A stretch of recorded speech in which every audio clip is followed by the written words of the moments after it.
Chez nous, les paysages ne sont pas faits de granit rose, de mers limpides ou de sommets aux neiges éternelles. Chez nous, l'homme a creusé, a extrait, a construit des montagnes. Et l'idée même que l'histoire des mineurs vaut celle des rois change tout.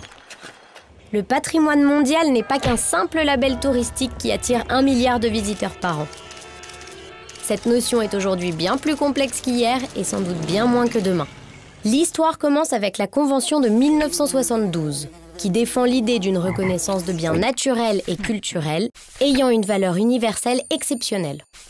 Dès la fin des années 70 en France, des lieux à la notoriété incontestable comme le château de Versailles ou l'abbaye de Fontenay sont inscrits sur la liste du patrimoine mondial.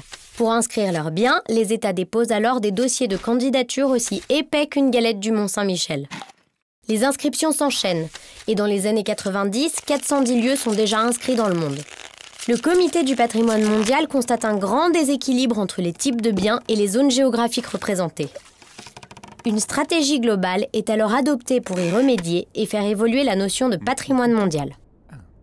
En France comme ailleurs, de nouveaux types de biens rejoignent la prestigieuse liste, comme des centres urbains, des paysages culturels ou des biens en série.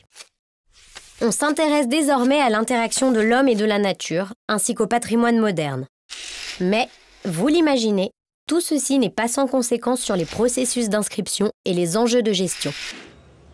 Les acteurs locaux œuvrent désormais aux côtés de l'État pour faire inscrire leurs biens. De plus en plus nombreux, ces porteurs de projets doivent redoubler d'efforts pour justifier leur place au sein du patrimoine mondial et répondre aux exigences renouvelées de l'UNESCO. Les dossiers de candidature deviennent de plus en plus imposants et peuvent mettre jusqu'à 10 ans pour se monter. Et encore, la proposition d'inscription n'est que le premier pas d'un très long voyage. Les menaces qui pèsent sur les nouveaux biens sont de plus en plus nombreuses et complexes à contenir.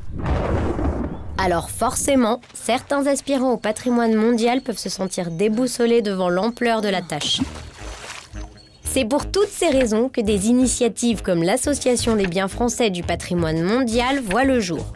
Les membres de l'association soutiennent ensemble la réflexion et la mise en place de nouveaux modes de gestion et de valorisation. Ils expérimentent de nouvelles façons de travailler et de vivre ensemble au niveau local, national et international. Il est de notre devoir de tout mettre en œuvre pour que ces biens, qui appartiennent à l'humanité tout entière, soient préservés des multiples menaces qui pèsent sur eux. En les protégeant, c'est notre avenir que nous protégeons. En défendant les valeurs qu'ils portent, c'est la paix que nous défendons.